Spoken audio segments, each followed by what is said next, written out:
Magandang araw po sa inyong lahat. Marami nagtatanong, paano ko malalaman kung healthy ang workplace ko?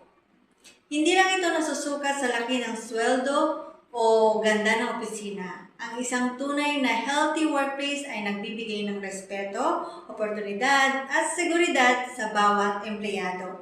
Narito ang 5 signs na nasa healthy workplace ka. Una, may respectful communication. Magalang ang pakikitungo ng mga managers at katrabaho. Kahit may hindi pagkakanawaan, maayos at professional pa rin ang usapan. Ikalawa, may fair treatment. Pare-pareho ang pagpapatupad ng company policies, walang favoritism, diskriminasyon o hindi makatarungang pagtrato.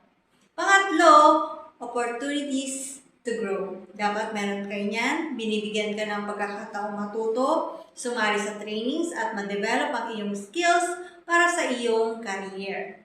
Pang-apat, may safe working environment. Hindi lamang ligtas ang opisina sa aksidente, kundi ligtas ka rin mula sa bullying, harassment, at anumang uri ng pananakot o pang-aabuso.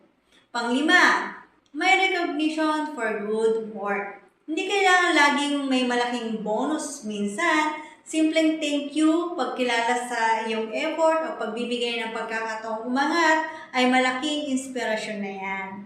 Kung karamihan sa 5 ito ay nararanasan mo sa iyong trabaho, malaking senyales iyon na ang iyong kumpanya ay pinahalagaan ang mga taong ito.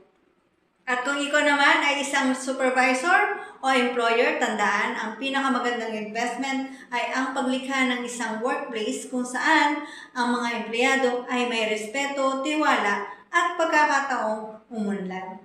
At iiwan ko sa inyo ang mensaheng ito, a good workplace doesn't just pay your salary, it respects your dignity.